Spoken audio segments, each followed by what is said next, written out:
Hey everyone, welcome back to Alchemical Initiations. I am Jude Hotep, the goddess astrologer and alchemical initiatrix. We have Michael Erlewine here.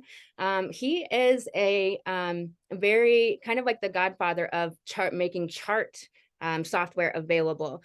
He was right there with Microsoft back in the day, him and Microsoft. He has a huge, massive biography of what he has offered and brought forward in this world, and it's really amazing. You have hundreds of books that are available for free on your website. You have given so much to astrology community, and we're going to get into so much here, so thank you for being here. No problem. I wanted go ahead. No, go ahead. I'm waiting. I wanted to ask you about that a lot of people don't know that they can go online and print off their astrology chart for free because of the software you brought forward, right? You were the first one to ever develop that. Right. But I was the first person to ever develop astrological software on home computers and give it to my fellow astrologers. And I did that for free for a long time, but I had kids and I had to raise a family, and I was spending all my time recording. This was all back then on cassette tapes. There were no hard drives. There's no printers. Wow. So after a while, I was spending all my time verifying cassettes and sending them out to astrologers for no money, for free, just because I was excited about it and wanted to share. I'm a 60s person. So, but after a while, we had to, became a business because I had to, had little kids and all that kind of stuff. So Yeah, we have to monetize what we love. I was going to ask you about that. It seems like you really followed your heart your whole life. And so many people in the audience deal with sadness, judgment from self and others, admonishment or exclusion because of being different and going against the status quo, going against the overculture or family traditions. Was it really natural for you, a conscious decision to follow your heart, follow your interests all throughout your life? well, I started really young because I was raised and born in Lancaster, Pennsylvania. So my parents built a house, the only house around, between two large farms. So I grew up with I have four brothers, younger brothers. I grew up without any friends, that were no neighbors. So I became interested early on in nature, salamanders, snakes, bugs, insects. So I became really, really good at that. And so I got used to following my interests. So when I got to school, eventually went to school, it never interested me. In fact, my parents even, I didn't know this, had me examined because they thought that I was retarded, whatever you use that word. But it turns out I wasn't. I was just bored, and that had a really good aptitude, but that never changed. I had one teacher in the fourth grade that I really liked. After that, I paid no attention, and eventually I just left school, never finished high school, because all I wanted to do was live in the world, but also man's civil law, learning about the truth from conventional authorities just didn't jibe with me. That it wasn't, nature doesn't mess. Nature's absolutely crystal clear about life and death and impermanence, but man is like full of crap, no offense. So I didn't buy that. I couldn't be taught by anyone that wasn't like, that I didn't respect as a person. Mm-hmm. You understand? They had to be someone that I respected because they lived their life, and I could see that. Then I could learn from them. So that a lot of teachers were just, it was a job for them. It wasn't necessarily something they were so happy about. I'm just trying to give you a flavor. That's where that came from. I love it. I think it's so important that you talk about the lived experience and this idea of like civil law or human law, because I think that people are waking up, that we've been following structures, we've been following rule books that are just simply human made. They're not set anywhere. I think people are really waking up to that. Are you seeing that awakening that's happening on the planet right now? I'm probably a little myopic in the sense still pretty much doing what it is that interests me. I've always followed my interest. I opted not to finish high school, I opted not to do this and not to do that, even though I was invited to go to the University of Michigan, which is a pretty good place. And I went for 3 weeks, but it was just the same stuff. And I just said, no, thanks. And my parents were terrified that, because, and my friends would say, well, Michael, we're going to see you at the car wash, right? That's where you're going to be. And that, but I took that kind of seriously. I probably, but I've done a lot of stuff, a lot of different, I've worked in a lot of restaurants and all kinds of stuff like that. It's hard to make a living and also to follow your heart. And so what I chose to do was, no matter what, I would follow my heart. I would only do things I would only make money from. I would only, and that's true of astrology and music and all these different things I've done. Only the things that I love to do, no matter what, which means that for many years, we lived on nothing, fumes. We had no money. I was trying to raise kids. We had very, very little, but I didn't want to sell myself out. So I just stuck it out, and I went to places that no one else went, like making an astrology thing, the software, no one ever did that.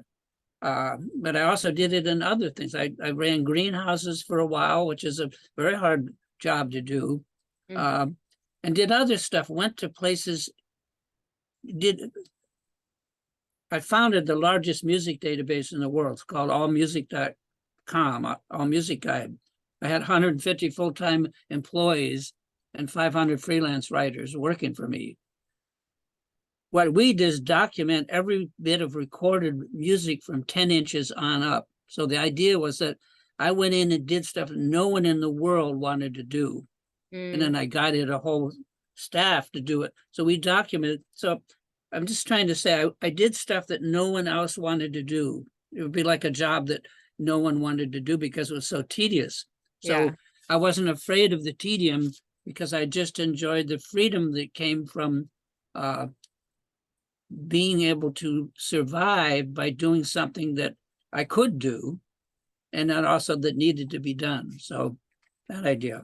I think you're such an important pioneer in this example, this role modeling of following your heart. And like you said, you have this giant archive of music. You have, isn't it like 350 books plus that you've written?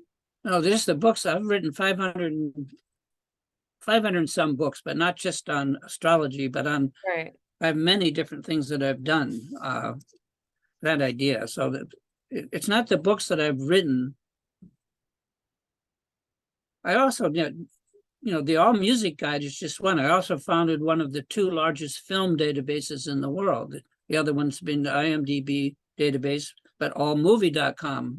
I also created the largest collection, 33,000 photograph, which I photographed and measured rock and roll concert posters. That means the ones that you put on telephone poles and stuff and tore down, not posters that were made to promote a band, but the actual. So, and also I was a musician. I traveled with Bob Dylan. I hitchhiked. Didn't you jump on some boxcars at some time? I believe I No, heard who jumped on Boxstar? I have a daughter his name is Michael Erlewine, and she just opened for the Detroit Car Show. She's playing all over the country. She did leave home at a really young age with her dog, and she rode boxcars. I never rode a boxcar, but I did lots of hitchhiking and stuff like that. But she actually did that, and she's probably your age, and she's following her own. I mean, I also did home birth and home education. That's amazing. Each one of those is not a trivial thing.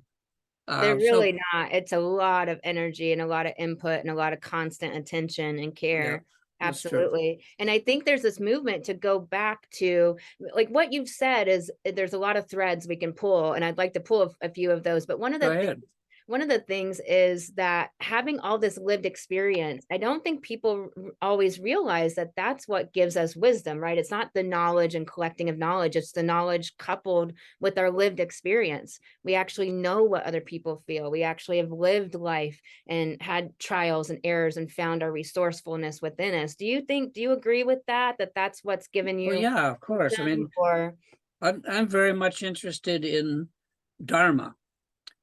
I'm not interested in organized religions particularly, even including Buddhism, but I'm very interested in what they call, which was before the Buddha even lived, which is the Dharma itself, which is basically the truth that we live, the truth that is out there to live.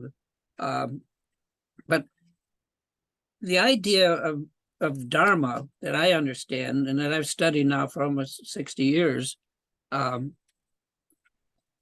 is the following. It's that, and let me just try to see if I can get it in my mind properly. When people talk about the Dharma, we're talking about becoming familiar. The key word is familiarity with our own mind. We don't just mean our personal mind, Michael Erlewine in my case, but we're talking about the mind, the depth of the mind. Becoming familiar with that is coming to terms with all of the things that we're afraid of, like boredom. If you don't start to study what is it when we get bored? Why are we afraid to be bored? Why do we have to be busy all the time? This kind of stuff. That's what really the Buddhist teachings are about.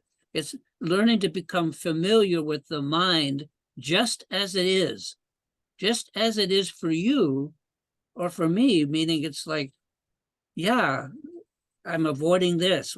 Why am I avoiding that? So this process of familiarity, of becoming familiar with what we're afraid of, becoming familiar with what we're from boredom and stuff like that, that's really what the meditators are doing. They're becoming familiar with the mind itself, not just the word mind or not just some idea of mind, but actually dealing with what we each are given.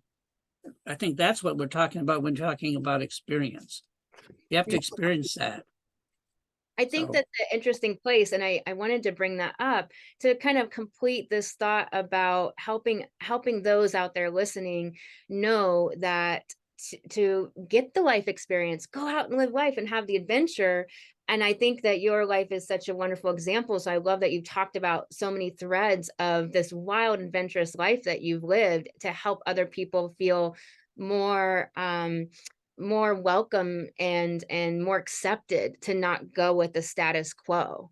And one of the things you talked about is the Dharma. And here's the thing about what you brought forward into astrology, right? Is that even though astronomers did it maybe 500 years ago, you really brought forward the work with the helio chart and heliocentrics. And so just for those out there that might not know, most astrologers, if you go to an astrology reading, they're going to pull what's called a geocentric chart with the earth in the center.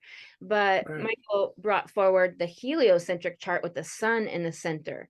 And so it's a really different chart, and it's dealing with the Dharma. I call it the soul chart. Can you tell us about bringing that forward and the Dharma chart? Well, I can just talk about it in generalities, at least in this short period of time. The idea is that the traditional astrology chart, the one that everyone uses, and the people that use helio charts and actually know anything about it are very, very few.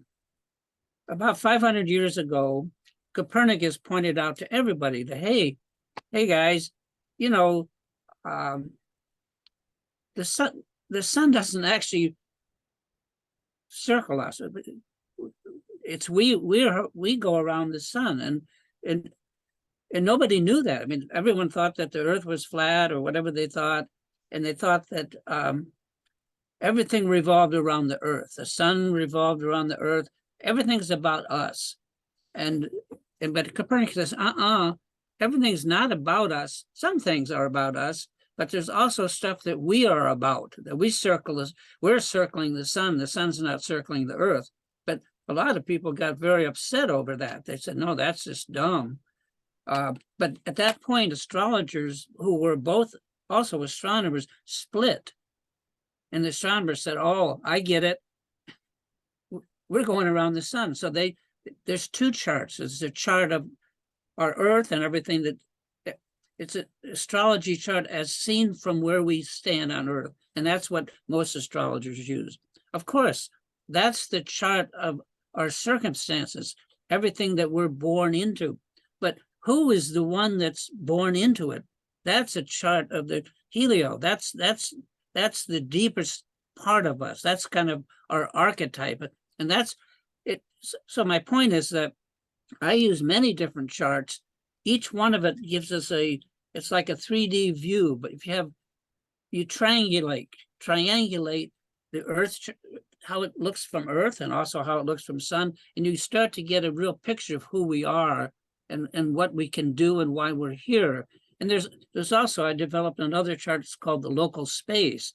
It's the chart of the space surrounding us when we were born. That means if you were born and your dad picked you up and walked outside, and over there in the sky was Venus, and somewhere else was the sun and Mars. And they not only ran through the heavens, they also made lines on Earth. So what I call local space is now in almost all astrology softwares. They don't give me credit for it often, but I'm the one that I didn't invent the lines, but I invented the story and how to use them and how to make something out of it. So I'm all about trying to help everybody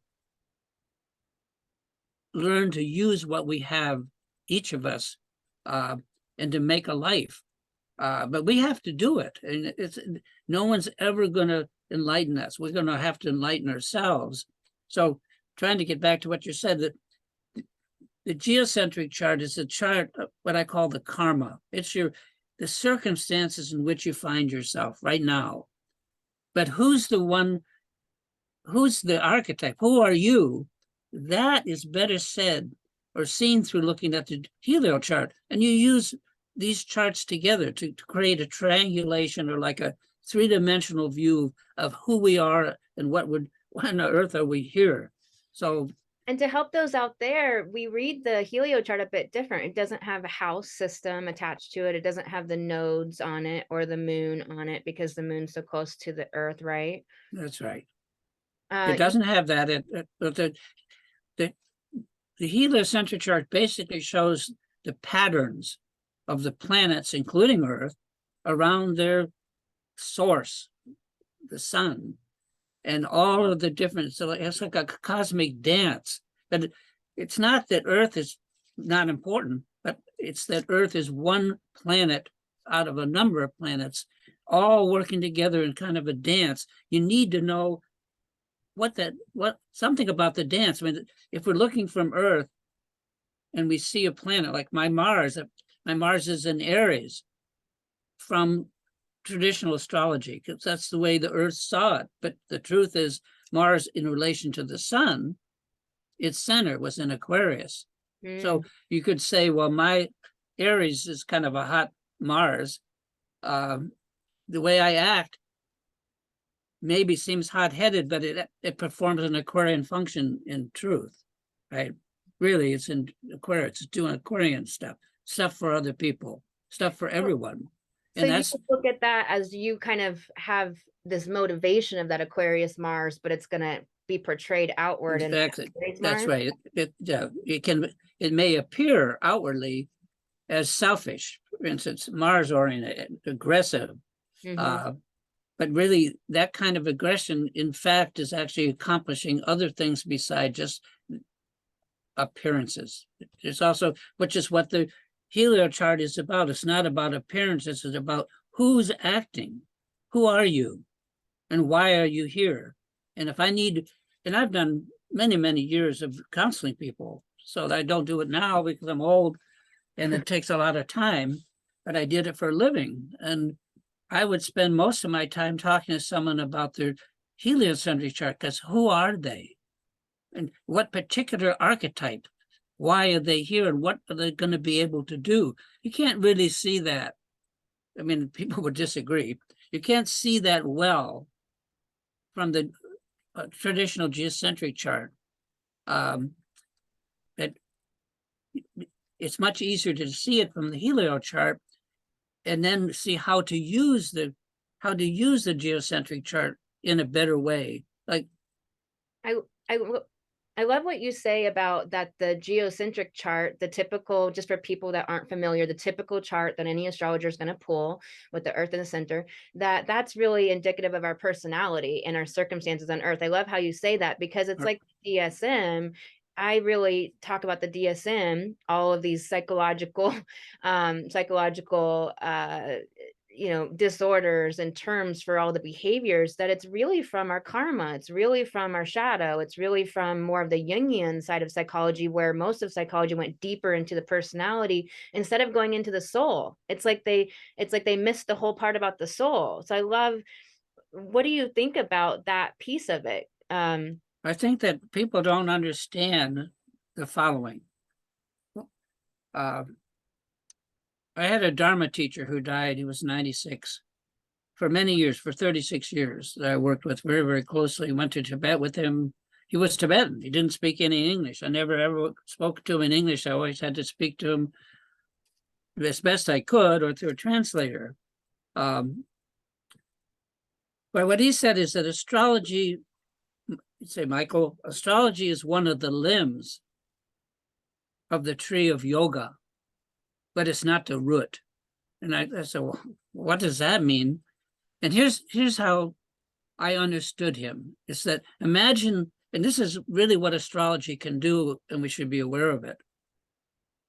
Imagine a sphere like the earth covered with water, with lots of winds blowing and high waves, and on that sphere is a little sailboat. And I used to sail boats, race boats, sailboats, so I know quite a lot about that. What astrology can do is help us set the sails on our boat to move around the globe, to get out of where we're in now, could be difficult, and to sail to some place where life is easier for us. But it's never going to take us to the center of the sphere. Only Dharma can do that. All it's going to do, it's like, rearranging the deck chairs on the Titanic. People say the boat's going to sink. We're going to die. We're impermanent. So trying to get out of that, we can't. No one gets out of this world alive. But what you can do through astrology is to make the best of what you have. And astrologers who are any good can help you rearrange, just set the tack of the boat, set the sail so that you can sail out of what's hurting you now and to get someplace where it's much better. But if you actually want to get out of this whole thing, then you're going to have to learn Dharma. And so at some point in my tradition in astrology, because I've been doing astrology for 63 years, I had to stop just doing astrology, and I had to start learning about, well, I guess what you call the soul or whatever, but I'm calling it the Dharma. And that took a lot of training. I had to study and do all the things that people who study Dharma do, which I mean, like 100,000 prostrations, 100,000 of this, because I had to get myself into a more pliable and usable shape.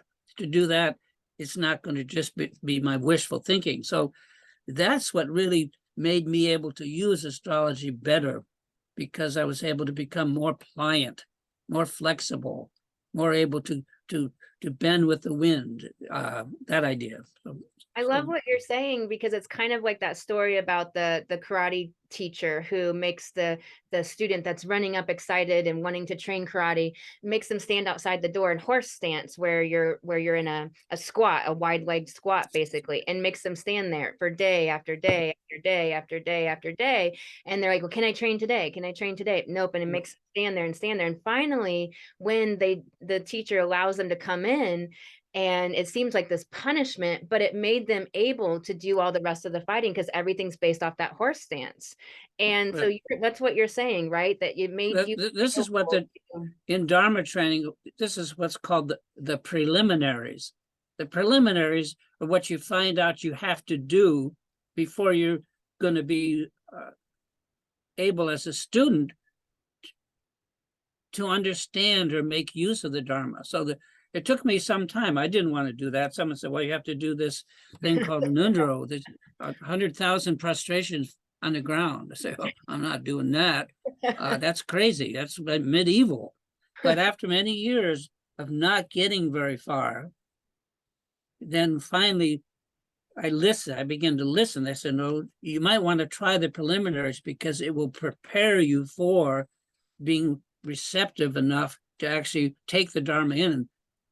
And we can't assume that just as we come out of the box that we're able to receive. That's just a joke. You have to learn how to receive. And it took me a long time to be humble enough to realize, hey, I'm not getting it. It's not, I'm not learning fast enough. So what I have to do? And I said, well, what you have to do is what we told you to do a long time ago, which is do the preliminaries and go through these exercises, even though they seem stupid, they're going to loosen you up. They're going to massage your whole nature so you can be like a bowl that can receive something that otherwise it just goes right through you. It's kind of like really getting the ego to loosen up from its grip over our consciousness, right? Right, exactly. And I love Exactly. it. So would you say that the helio chart, I know I really hear you how important that, I mean, I definitely use it with my clients, how important it is, and I'm looking to keep studying deeper and deeper, but would you say it's just as important as a secondary progression chart for those astrologers that don't use the helio chart that could start using it to help their clients? Well, the Halo chart is not in the same category as secondary progressions. They're just a joke compared to the Halo is the heart. It's the sun. Every bit of warmth and life and light that we receive comes from the sun. Without that, we'd be dead in a minute or 9 minutes. And so it's almost like saying that the heart, this is looking at the helio chart, that this is the heart inside the center. That is. The name of our center is the heart center. And it was established in 1973 as a communion center. But yeah, the helio is the heart of the solar system. I mean, the sun is the sun, right? I mean, it's not just a hot ball of gas. And then we imagine all this spiritual stuff we are. But what's the sun? It's just a hot ball of gas. It has no soul, right? That's a bunch of crap. The sun is a huge being of which we are this part of, in the sense that it's not like the sun is foreign to us. It's like the deepest part of us is that. We're it. And the light is being stepped down, coming from the center of the galaxy to our sun, and then from the sun through our birth. But it's all a process of being coherent, of becoming able to step down energy and to be able to, but we are the sun. Our nature is solar. It's not like it's distant from us. It's our heart and soul. People just aren't, what's missing is what's called awareness. One is not aware of it. And it's very difficult to become aware of it. But with practice and some teaching, we can become aware of our heliocentric nature. I mean, I have changed my life. And so that I would never, if I had to do your chart or something, I would always look at the helio chart. I want to know who you are and why you're here first. Then let's see what you're stuck in. Let's see the circumstances in which you find yourself. But the one you find isn't an earthly one. It's a spiritual one. And it comes from beyond this earth. It comes from the sun or the galaxy or whatever you want to call it. I don't know where exactly it comes from, but it doesn't come, it comes from deep inside. I love what you say about, first I would pull your helio chart, the chart that for people that just aren't really familiar, that has the sun in the center. And then I would look at what you're stuck in, the geocentric chart with the earth in the center that most astrologers pull. Right. So just to clarify that for people that aren't really aware, I love how you say that. Then I want to look at what you're stuck in. First I want to know who you are. And then well, we got to know what you've got to come to grips with what you're stuck in. That means that I've done many readings, thousands of readings. The point is, what you do in astrology reading is to understand why the person has come to you in the first place. And what they have to understand, and most of them are trying to not accept the situation they find themselves in, which is the situation they're in. I mean, they have no choice but to accept it.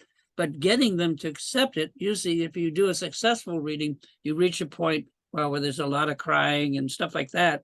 But the person is not trying to tell the universe how it has to behave, but the person becomes tractable. It starts to say, oh, okay. Here's the way I used to say it. It's like if you had a baseball in your hand and you held it really, really, really tight, and you come to the astrologer helps you release that baseball, flex your hands, and then pick it up again. You're going to have to pick up whatever your problems are, but there's you can take a different grip, a different way of dealing with it. And that's what comes out of that's what an astrologer can help people do. So I love that. This other piece that you've talked about a lot that I think is so fascinating about the 84 dharmas, right? You broke up there for a second. What is it? I think that this other thing that I've heard you speak about that's so fascinating is the 84,000 dharmas, right? Where it was these pieces of astrological knowledge that there's this mythology that they were spread around the earth. Oh, yeah. So that was, and I went to that. That was, astrology is supposed to, according to Dharma, have entered our world system in China, from a place in China which I've been to called Mount Wutai Shan. And I spent a week there, and it's 5 mountains in the form of a die, like a number 5 die with one big mountain in the middle and 4 on the side. Mm-hmm. And we climbed each of those mountains, and we did puja, we did meditation and practice. And it was there that what they say is that a youthful Manjushri, which is a kind of a Dharma deity having to do with a clear mind, particularly. Anyway, Manjushri appeared there, and from the top of his head, what you said, poured these 84,000 astrology dharmas, not just dharmas, and that's how they entered this system. And he gave that to humankind, mankind, womankind, and we loved it. But then we started to neglect, we weren't paying attention to the preliminaries and for how to really actually enact the Dharma. We got carried away with astrology, apparently. And so Manjushri took them all back. And so another figure called the second Buddha, Guru Rinpoche, appeared and said, spoke to Manjushri and said, please, people love this astrology. They love this stuff. Please give it back. He said, okay, I'll give it back, but I'm going to hide it. It's going to be like a time release medicine or something. You're going to have to find it within yourself. And one of the ways you're going to find it is what's called mind terma. Terma means that these are treasures, mind treasures that are, and I found this out years ago for myself. I had the largest astrology library in the world, I think, and I donated to the University of Illinois some years ago. It's huge, but I stopped reading those books years ago and began to read in the mind itself. The mind itself is where every word, deed, and thought has ever come from this present moment. And I began to learn how to do that. And from that, and especially from going to China and doing that whole thing, when I came back, all this stuff started just coming out of me, just for me, for my sake. Stuff may be of interest to others, but some of it wasn't. Some of it is what I use to make the books that I've shared. I share everything that I have. I don't charge any money for any book or anything. I'm not charging you any money for this, right? Because I'm old. I'm going to die soon. I just wish other people could have some of what I've understood for themselves, because I know that they would sleep so much better, and they would have they'd be so much more confident in themselves. But to do that, they'd actually have to become familiar with the nature of the mind. We're going to have, and that means that we have to go and look into the boredom we feel, look into the pain we feel, and get to know that and become familiar with the things that we don't like, as well as the things we like. these things we like are holding us back.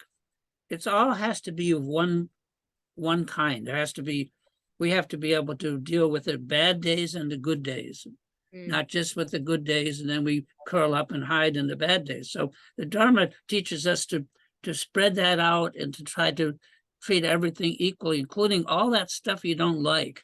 Like for me, it was boredom. I didn't like to be bored.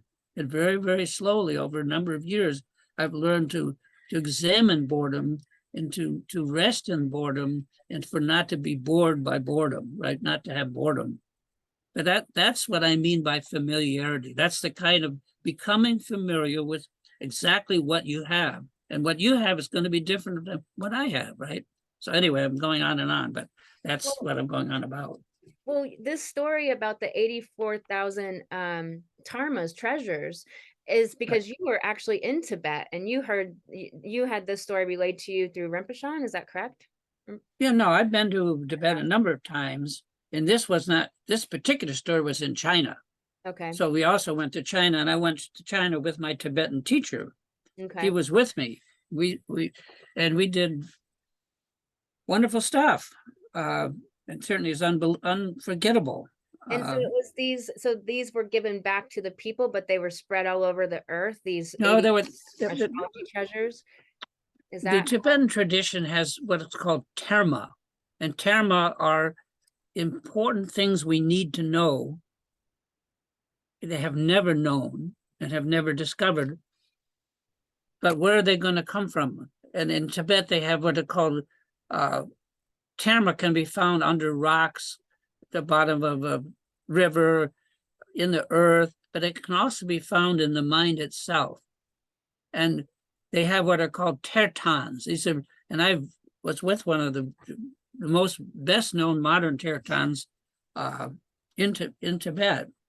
And it's a whole way, how to explain it? Basically, it's like this.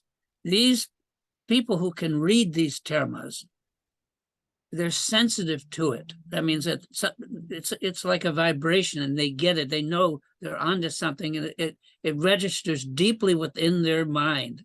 But it takes some time for them to realize what it is, for them to become accustomed to it and become, just like I said, to become familiar with what they're experiencing. And after a time, they become familiar with it well enough to be able to bring it out and present it to someone else because they can stand behind it, right? They now know it inside and outside. So terma are these mind treasures, among other things, that different tertans, and I'm not saying I'm a tertan, I'm an astrological tertan for sure, but I'm not trying to arrogate myself. I'm just simply saying these things have to become mature in our mind. And when we've examined it from every possible side, we can bring it out and give it to the world, like local space or heliocentrics. Those are astrological terma that I brought out in the world that never really existed to the degree they do now before. It wasn't anything special to me. It was that I underwent enough training so that I could help these things appear and then also refine them through my own refinement enough so that I could actually put them into charts and show people how to use them. That's what termas are like. That's what these mind treasures are like. And there's millions of them.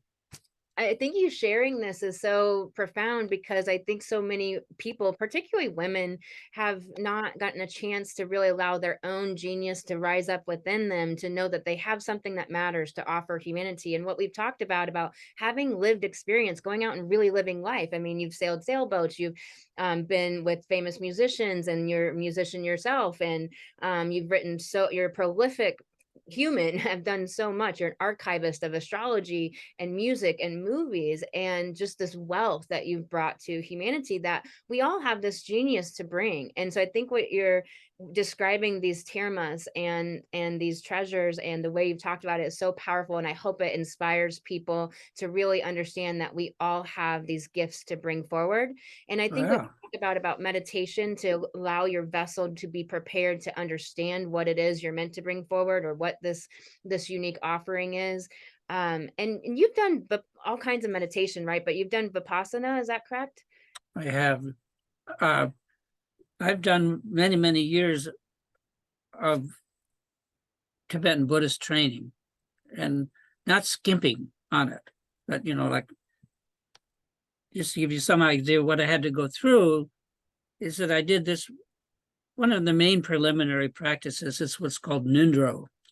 And what it is 5 particular practices. And one of them I mentioned that you have to, you heard the old thing in the Army, drop and give me 20. Well, you have to drop and give them 100,000 full-length prostrations on the ground while also invoking in a certain way. And you also have to do 100,000 what I call mandala offerings, where you take a brass or a copper plate and you make piles of rice and stuff on it very, very carefully.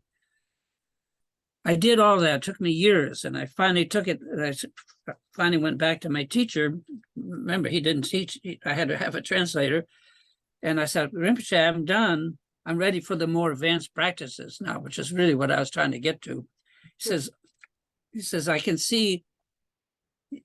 He said to me earlier, I've seen you never hurt anyone with your astrology. But what he said is this, that and I said, well, what do you want me to do next? And what he said is that he said, I can tell you what I would do if I were you in your spot right now. And I said, okay, well, you're Rinpoche. I'm listening, right? He says, I would do another Nundro from the beginning. and I did. And so did my wife. Wow. We've been married 51 years. We did it all over again from the beginning. So what I'm trying to say is that it's not how many times you do it or what you do. It's how sincere are you when you do it? What's your intent?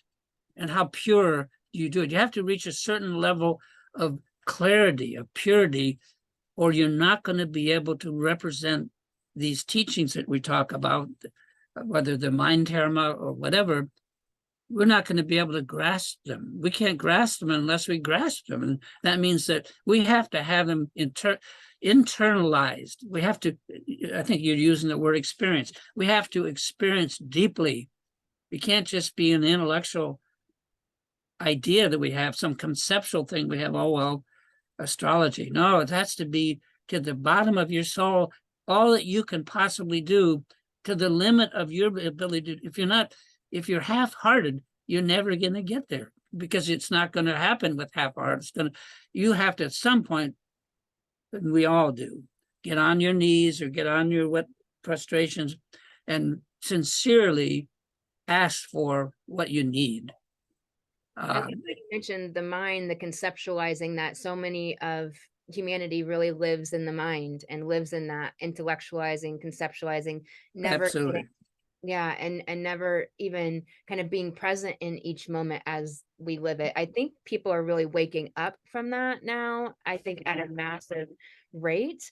I did a Vipassana sit in 2012, and gosh, the storms of mind that came up, and I would go to the little talks with my teacher and talk about these storms of the mind and how do I quell them. And let's say that's probably not Vipassana. That's what's called shamatha.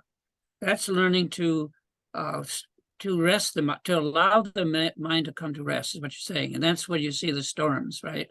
Vipassana is what's called insight meditation. And what that is full immersion with no subject and no object. You're all out. It's full bore. I'm just saying, I'm not trying to say, I'm not belittling what you're saying. I'm saying probably you're being taught what's called shamatha meditation, which is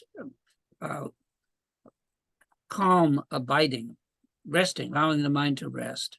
It was this type of meditation that supposedly come right from the Buddha. Gonkaji was the person that handed it down from Burma, and he was the teacher of. I know that there's lineages that branch off in multi directions, but he would teach us to look at this little piece, like this little section of the top of our head, and then move to. Yeah, but that's shamatha. Shamatha takes an object and allow and try to rest your mind, allow yourself to concentrate on it. And if you're distracted, you have to come back. But that sounds like that what you're being told. You can give it whatever name you want. I'm Right. just saying that what it is in my experience is learning to concentrate and then rest at the same time, so that with no effort. And it's a And conscious resting. It's a conscious that's right. aware stillness inside that you're discussing. All of this Dharma training is basically the following, as far as I understand it. It's becoming aware of our own awareness. This awareness allows us to carry on this conversation. That's just automatic. We've always had it. It's like a light in our inner sky. But how often are we aware that we're aware? How often are we, I'm aware that I'm aware, right? That's a little harder to do. That's more like what's called Vipassana or insight meditation. But anyway, the two go together. They're like hand in glove, right? You need to be able to concentrate, but you also need to let go and be fully immersed and not have this conceptual way of thinking that you mentioned that we're talking about. So anyway, it doesn't matter what we call it, but it is important to get it in a certain order. I mean, you have to be able to concentrate before you can let go. I mean, it's just like you grab the baseball, that's the concentration, but the letting go, we have to first grab the baseball, right? You have to have something to let go of. And consciously let go of it. Consciously, like be aware of your own awareness. So yeah, it's a whole journey, right?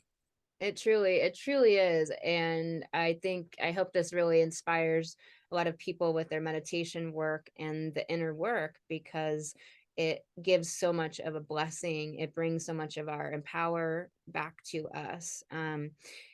So to almost branch off in a completely different direction, this doom and gloom, there's a lot of people out there that are just loving to predict doom and gloom with astrology, using astrology, without astrology, just talking about all of these negative projections. But I know, and I feel and sense, and I know a lot of others are really projecting the positive into the future, that things are changing, these big 26,000 year cycles.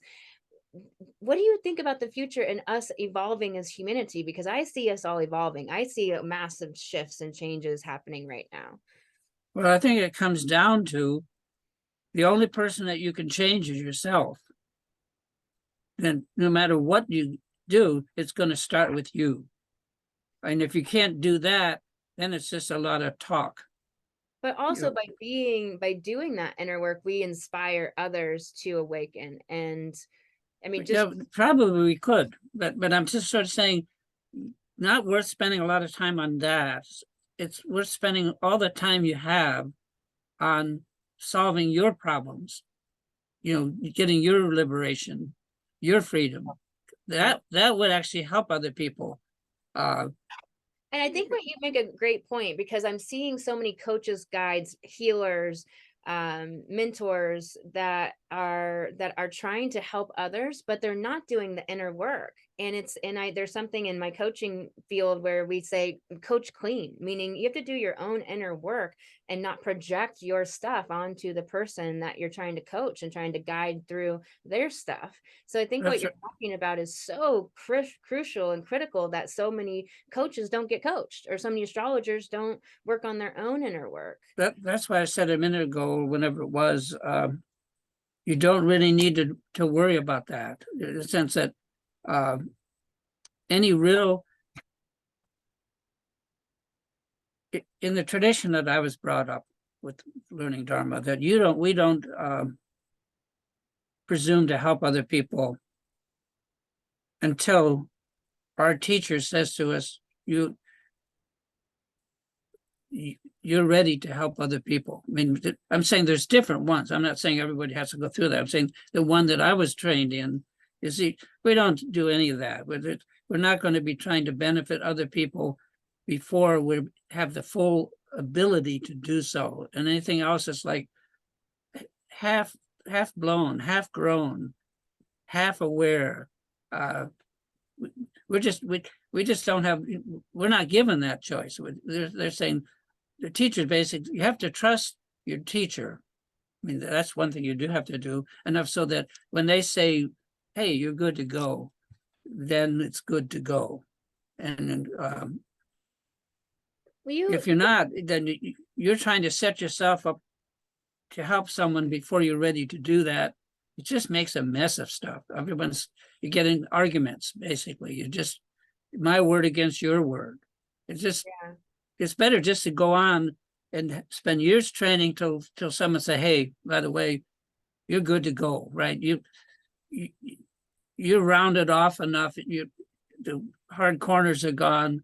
You could actually benefit others, perhaps. But we don't even think of doing that, really, till we're told that we could or should. I hear you. I hear that way of doing things. I personally think concurrent. But I definitely think bringing the point forward that do the inner work, people. Like we must do that to actually be a clear channel to help others or to be of any benefit, bringing forward Right. something. You were talking about meditation. I heard you talk about the in breath and the out breath on a video, and it was so something that was really inspiring, really a unique take about the in breath being this trusting in the journey of life. And I don't know if you're aware, but so many women, I work with women predominantly at this point in time in my sacred calling.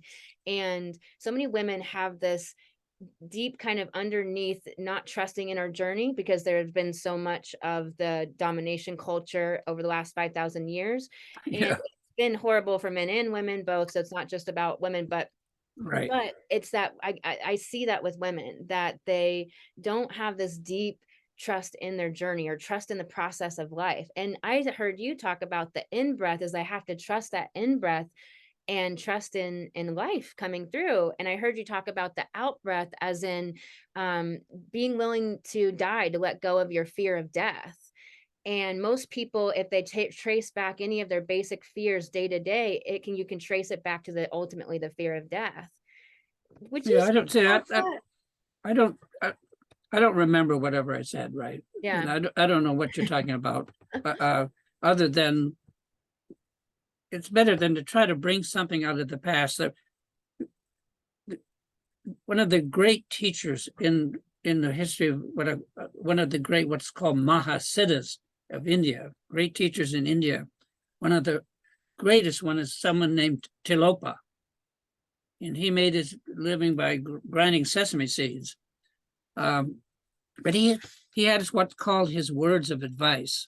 And I think the best way, instead of trying to figure out what I might have said to you, I think it's better just to just say what he says.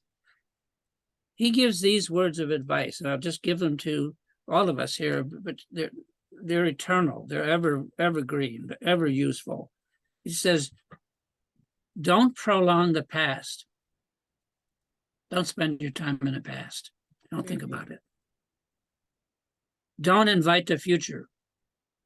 Don't get caught up in expectations and imaginations. So he says, don't prolong the past and don't invite the present. Then he says, which if we take the past and the present away, we only have, the past and the future, we only have the present. And as far as the present, he says this, don't alter the present. Don't do anything to change it. Just then the fourth one, he says, just relax as it is. Just relax as it is. Don't prolong the past. Don't invite the future. Don't try to change the present. Just relax. Allow the whole thing to bloom. Allow yourself to be all that you can be. But you're not going to be by making efforts like this and efforts like that and efforts unless it's a natural effort, which becomes like a gesture naturally. Efforts are obscurations. They just block you. You have to release, and release the release. So you just have to relax as it is. So that's what the great Mahasiddha Tilopa said when he had to sum it up for us. I think it's so powerful because it's so many people are realizing that taking action that isn't inspired or intuitive, as you say, that comes from this place of a gesture, it comes up that it is this striving, this hustle culture that I think so many people are moving away from and really being being driven, being motivated from this different place that you're expressing here so beautifully. Um, I think it's really profound. You so you've had this varied life. You said that you traveled with Bob Dylan. Um Yeah, you've played with a lot of different musicians. What are some of your like your favorite stories? Do you like Phoebe Snow by any chance? I don't actually, I can't remember who Phoebe Snow is. She was a singer. She's passed on now, but she was a singer What and songs? Good Times is one of them. I wish I could play you that song. I don't have it to pull up, but Oh, Good Times no, is it's one of my cool. favorite songs by her. But she's more like in the jazz realm. I'm a big Steely Dan fan, so I got to see her perform with them. And but would you tell us some stories about Dylan or maybe some of your Well, we favorite? could say that my my first band, my band was called the Prime Movers Blues Band. Say that again. It was called what? Prime Movers, like Okay. the blues band. And my Yeah. drummer was Iggy Pop. Okay. And Iggy was, we gave him the name Iggy. He came to us from a little band called the Iguanas, and we called him Iguana for a couple of weeks. Then we shortened it to Iggy, and he kept it. He liked it. But he went on to become Iggy Pop, the godfather of a certain kind of funk. Yeah. Um, but I mean, how to explain? I just was around. I traveled with Bob Dylan. We hitchhiked together. We hung out together, helped him to put on concerts. I played with Jerry Garcia. I was not part of his band, but we played together. I opened for Cream. Do you know Hmm. what Cream is? Yeah. Eric Clapton, Clapton's work. Yeah. at Fillmore Auditorium in San Francisco, the Summer of Love, stuff like that. So I'm kind of You like, play, did you play jug band type of songs and no, stuff no, with no. Garcia? Or I played electric Chicago style blues. okay, so I it was was always blues, or did you play a mixture of? No, when you had to play, we would play a few Beatles things. We'd play Rolling Stone stuff. We'd play all kinds of stuff, but mostly what we did was play Chicago blues. I was the lead singer, and I was played amplified harmonica, which sounds like kind of like a trumpet. Um, and we would play it all around, and I felt like I was kind of like Forrest Gump. That I was always on the edge of everything, so that uh, I'd be on the edge of this, met Chuck Berry, all this stuff just because this stuff was happening. And then I went on to become like a music historian, an archivist. I'm an archivist of public music and film culture. I'm an archivist of popular culture, basically. So Mhm. I started all these companies that are still going today. They're worth a huge amount of money. Um, but I moved on from them all. I didn't get a huge amount of money, but I started them and I had hundreds of people working for me. But I always just want to be free. I want to be doing something new. I don't want to be locked into a job where it's not any fun, And I right? think that's what everyone's moving towards now is really to work for themselves, to bring something forward that's uniquely their own genius coming forward. And I think more and more people are doing the inner work. I just want to thank you because of you talking about your life and living an amazing life, following your heart. I actually had a big inspiration from you that I didn't have to judge my life so much that it was so different because I've lived a really different life, really unconventional life and had many, many experiences, worked on Bill Street as a kid, um, hung out, been to thousands of concerts. I've traveled. I've just done so many different things. So I really feel resonant with you a lot. But listening to you talk about your life over the last few years, it's helped me to realize that, oh my gosh, this is what actually makes me a great coach or makes me a good astrologer is because I can understand other people's experiences of life and really come from a place of empathy and compassion and hold that space and that it was important that I had all of these varied experiences that wasn't the status quo and wasn't going for the PhD and doing the college in a certain way. So I just really thank you for your life journey and then sharing it and all the work that you've done. So I appreciate you so much for being in this world and bringing your genius and your wisdom forward. Well, thanks. I mean, here I am, right? I'm at the end of my life. I can't expect to live a whole lot longer. Can I ask you to share any thoughts that you have about astrology and the evolution of it, or just maybe any tidbits about astrology that are important for those of us out here? I mean, it's a whole world. Astrology is a whole world system, right? So I don't know what to say. Yeah, it's too Um, general of a question, I realize. You brought all of the helio work forward, and I know that you have several books on it, and it's bringing more forward the soul. And I think that in itself is a big evolution, to use astrology differently than to use it for more of the personality. Um, yeah, it is such a big topic. But thank you for being here, Michael. Thank you for sharing so much and inspiring those of us listening. Is there anything else that you'd like to add before we conclude, or? I mean, I don't know. I mean, um, I think everything I said is what I had to add. Um, Okay. but I don't have anything special. I mean, I think there's nothing special. Uh, just this moment, right?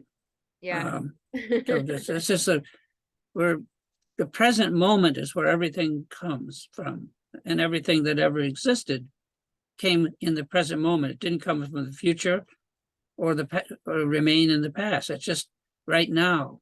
And a lot of what we do with Dharma training is learning to to to simply relax and rest in the present moment right now.